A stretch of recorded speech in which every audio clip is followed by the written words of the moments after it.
थानायाव एजाहार हैदोंमोन।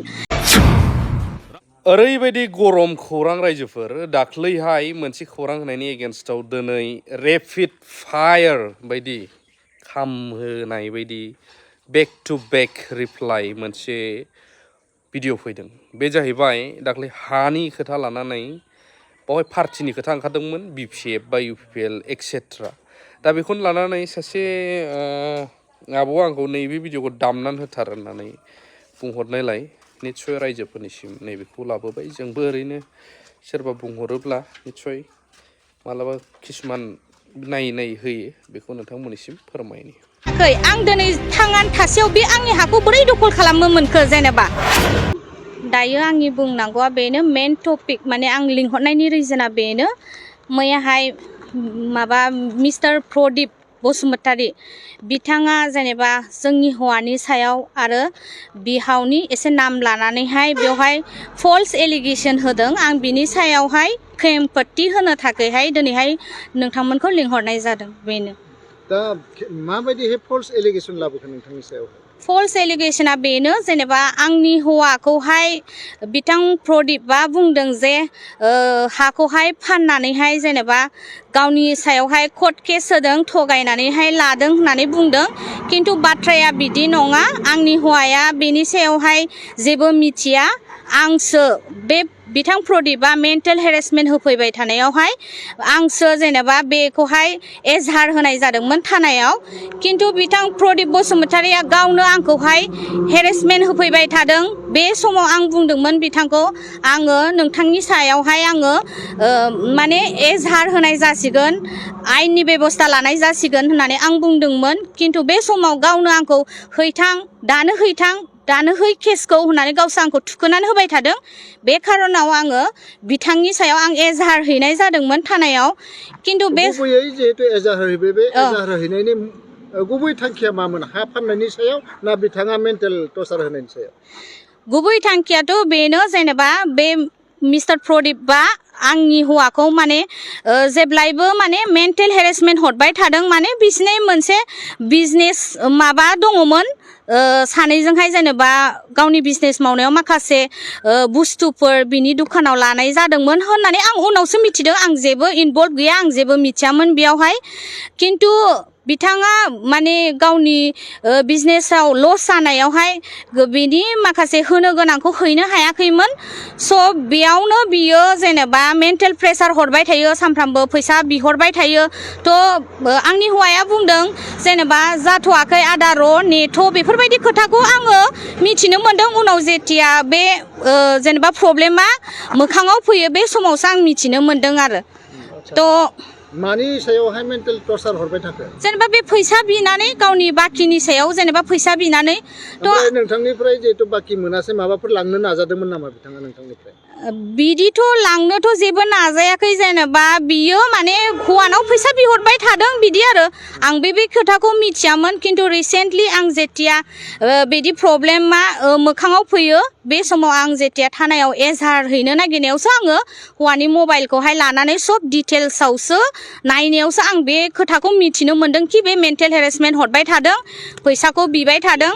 थ' बे हिन्जावनाव थांगोन, आं फैसाखौहाय हिन्जावनिफ्राय लागोन, बाय हुक बाय क्रुक बेबायदि खोथाखौ बे बुंनायावहाय हयथ' हौवाया बायद'आवहाय आदा सरिबो होननाय दङ।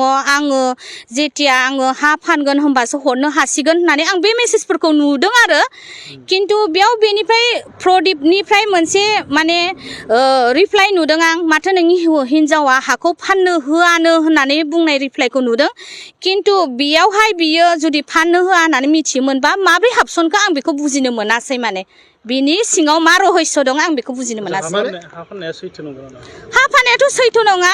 मानो होनबा जुनथ' हा बे दखल खालामफैदों, फार्स्ट फ्ल'र माने आंनि नामावसो दखल दं। थ' आं थैयाखै दासिमबो, होमबा आंनि हौवाया बे हाखौ बोरै फाननो हानो? बे आरो आंनि बुंनांगौआ। माने हाखौ फानबाय होननानै, गावनो फानबाय होननानै दखल खालामफैबाय औ आरो। औ।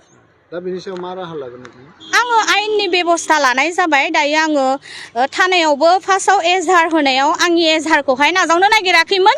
किन्तु आंनि एडभकेटआ आंखौ एजाहार होनो होदों होननायावसो बिसोरो लादों। माने नङा मा थानायाव एजार होखो बेखौ रौता पुलिस स्टेशनावहाय आं एजार होनाय जादोंमोन खिन्थु आङो बिनि माबाखौहाय दिनैसिम जेबो रिप्लाइ मोनाखै जेनेबा आं एजार होनायाव बिसोर आं सानदों बारा गुरुत्व होआखै होननानै बेयाव आङो कर्टआवहाय थांनानै सिभिल केस होनो गोनां जादों आरो ओमफ्राय आरो माखासे बेबायदि माने जेथिया 2 तारिख फेब्रुवारियाव आं न'आव गैयामोन आं मोनसे प्रग्रामाव थांनाय जादोंमोन बे दिना आं गैयैयाव फैनानै बियो फुरा आंनि प्रपार्टि माने सब सेगुन दंफां माबा माबि सब दंजोबोमोन सब एभिक्सन खालामनानै बे नस्थ' खालामजोबदों ओमफ्राय बियो जर जबस्ति बेयावहाय मोनसे हार्डवेयर दुखान खुलिनो नागिरदों थ' आंथ' बेनो हाखौ फानाखै आं दिनै थांनानै थासेयाव बे आंनि हाखौ बोरै दखल खालामनो मोनखो जेनेबा आंथ' बेयाव एकदम सापर्ट गैया आङो बुंनो थाङोबा दायो बेखौ मा होननांगोन जेनेबा बेथ' जर जबस्ति आंखौहाय माने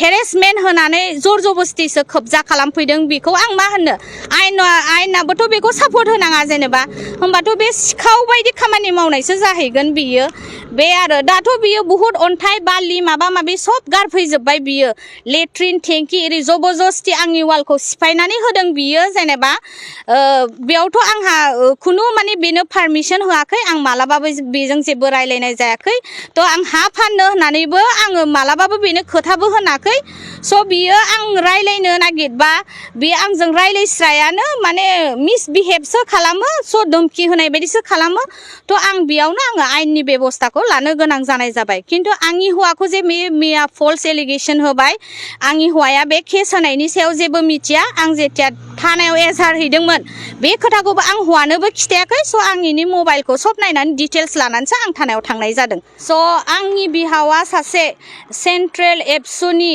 इमान गिदिर पदआव थानानै खामानि मावनानै दिनै रुंसारि जानानै थांबाय हारिनि थाखाय खस्थ' खालामनानै मावनानै रुंसारि जानानै थांबाय खिन्थु बेबायदि मोनसे फिसा प्रब्लेमावहाय आंनि बिहावखौहाय बिदि इनभल्भ खालामनाया मोजां जायाखै बियो बिनि थाखाय जोङो माने न'खराव बयबो दुखु मोनदों दिनैहाय जेनेबा हारिनि थाखाय सासे मोनसे मुं नाम मोनसे टाइटेल मोननाय मानसिखौ बिदि फिसा मोनसे माबायाव मेटाराव इनभल्भ खालामनो नाङामोन आरो माखासे बेयाव पलिटिकेल पार्टिनि खोथा बुंदों स' आं सासे भटार्स जानानैहाय दिनैहाय जेनेबा जोंहा राइट्स दं सबहाबो सोर मायाव माया थायो खिन्थु आं सासे भटार्सल' जुदि आंनि हौवाया मोनसे पार्टियावहाय दङ होनबा बियो बे डेम'क्रेटिक राइट्स दं बेहा कि बे बबे पार्टियाव थायो स' बेवहाय पार्टिनि नामखौ लाबोनानैहाय बिदि इनभल्भ खालामनाया मोजां जायाखै बेयाव सोरबा